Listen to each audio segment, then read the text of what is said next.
Hello everyone, আসসালামু আলাইকুম। সবাইকে শুভ সকাল জানিয়ে শুরু করছি নতুন আর একটা ব্লগ। তো ওই তো রোজা তো চলে আসলো দেখতে দেখতে, তাই না? সবাইকে শুভ সকাল। যে যেখান থেকেই দেখতেছেন আমার ভিডিওটা, সবাইকে অনেক অনেক ভালোবাসা এবং আন্তরিক শুভেচ্ছা রইল আমার এই ছোট্ট পরিবার থেকে। তো সকাল সকাল এই যে রোজা মানেই তো ট্যাং, তাই না? বা হলো যাই হোক, যেটাই বলুক না কেন, তো আমার বাচ্চাদেরকে দিয়ে দিচ্ছি এটি রোজার আগের দিনের ব্লগ। ঠিক আছে, আমি আপনাদের এখনও রোজার ব্লগটা শেয়ারই করতে পারিনি, আসলে আমার শরীরটা খুব বেশি ভালো না, তার জন্য। তো এই জায়গায় ওর আব্বু হলো তো আমাদের তো মানে ও রোজার মধ্যে তেমন কিছু করি নেই, হালকা পাতলা যতটুকু। আর এদিকে হলো আহ, এনেছে হলো কি স্ট্রবেরি ফল। আর যেহেতু আজকে ফ্রাইডে ছিল, এর জন্য ওর আব্বু বাসায় ছিল, তো বাচ্চাদের নিয়ে একটু ওদের নিয়ে একটু নিচে গিয়েছিল, একটু ঘুরায় নিয়ে আসলো মাঠে থেকে। আর এই তো হালকা পাতলা একটু কিছু ফল নিয়ে এসেছে। আমি ভাবলাম যে একটু ধুয়ে দিই, ওরা দুই বোনে খাবে। তো তা আমি যেহেতু এখন 12টা অলরেডি 12:30 বেজে গেছি, রান্নাঘরে যাব, তার আগে ভাবলাম যে ভিডিওটা একটু মানে শুরু করি বা শ্যুট করে আপনাদের সাথে একটু শেয়ার করি হালকা পাতলা। এইদিকে তো আমি রান্নাঘরে কিন্তু কাজ মানে রান্নাবান্না বসায় দিয়েছি অলরেডি। হ্যাঁ, আজকে বিপ রান্না হবে। হ্যাঁ, ফ্রাইডে বিপ রান্না করতেই হবে, তাই না? কম বেশি। তো যেহেতু রোজার আগের দিন রান্না না করলেও হতো। তারপরে এদিকে একটু অল্প করে একটু ভুনা করবো আর একটু ডাল দিয়েছি। আর এইদিকে দেখেন আমি একটু নিজেকে টাইম দিচ্ছি। এই ছোট্ট ছেলেবেলার কথা মনে পড়ে গেল। ছোটোবেলায় কত বড় এইভাবে লবণ মরিচ দিয়ে খেয়েছি, তাই আপনারা কে কে এইভাবে খেয়েছেন মনে পড়ে গেল। সবাই আমাকে জানাবেন কমেন্ট করে। তো আমি একটু নিজেকে একটু সময় দিলাম, অল্প একটু 5-10 মিনিট একটু মিষ্টি রোদ। আর যেহেতু শীত চলে যাচ্ছে, এখন আর রোদ বেশি ভালো লাগে না। তো এই রোদটা সে মানে শুক্রবার দিন একটু ভালোই লেগেছে রোদটা, কারণ একটু হালকা হালকা ঠান্ডা ছিল, তো ভালোই লেগেছে বসে থাকতে। আর তার সাথে যদি এরকম একটা খাবার থাকে তো আলহামদুলিল্লাহ, আর কি চাই, তাই না বলেন?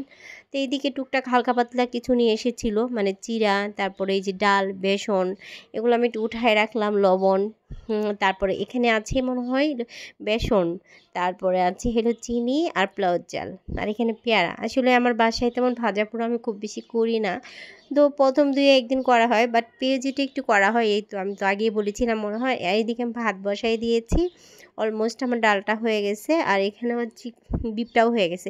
আর এদিকে আমি হলো ফুলকপি পাতাকপি ভাজিটা দিয়ে দিব। তার আগে আমি একটু মাংসটার মধ্যে একটু বাগার দিয়ে নিব। হ্যাঁ, আমি একটু পেঁয়াজ বেরেস্তা দিয়ে দিব। আর দুপুরের টাইম হয়ে গেছে, ওদের লাঞ্চটা দিয়ে দিব, তার জন্য তাড়াহুড়া করতেছি। আর একটু আজকে একটু বাইরে যাওয়ার কথা আছে বাচ্চা কাচ্চা নিয়ে, অনেক দিন থেকে বাইরে যাওয়া হয় না, আর রোজা শেষে যেহেতু, এই জন্য একটু বাইরে যাবো। তো আপনাদের সাথে একদম বাইরে যেয়ে দেখা হবে এর মধ্যে। আর আমি এখন হয়তো আর মানে সেভাবে শ্যুট করতে পারবো না। আর এদিকে আমি পাতাকপিটা বসায় দিয়েছি, আর দুপুরে লাঞ্চের টাইম হয়ে গেছে, ওদের আমি লাঞ্চটা দিয়ে দিব। তো ঠিক আছে, বিকেলবেলা দেখা হচ্ছে একদম। তো সবাইকে শুভ বিকাল বা শুভ সন্ধ্যা। কী অবস্থা, সবাই কেমন আছেন? আমি তো দুপুরবেলা বললাম আর দেখা করতে পারবো না, কারণ অলরেডি 3টা বেজে গেছিলো। আর এখন আমরা তো সন্ধ্যাবেলা আজানের পর বের হচ্ছি। তা ওরা অনেক হ্যাপি, কারণ অনেক দিন থেকে বাহিরে যায় না, আসলে বাহিরে নিয়ে যাওয়া হয় না। আর যেহেতু রোজা, আগামীকাল থেকে রোজা, এর জন্য ভাবলাম যে না, একটু বাহিরে যাই, ওদের একটু মানে ঘুরাই নিয়ে আসি, কিছু হালকা পাতলা একটু খাওয়াই টাওয়াই নিয়ে আসি। আর আমারও একটা স্বপ্ন পূরণ হবে, তো আপনাদের সাথে কিন্তু সেটা পরে শেয়ার করবো, মানে কী স্বপ্নটা পূরণ হবে। ঠিক আছে, তো আপনারা গেটস করতে থাকেন আমার কী স্বপ্ন পূরণ হতে পারে। তো কে কে বলতে পারবেন?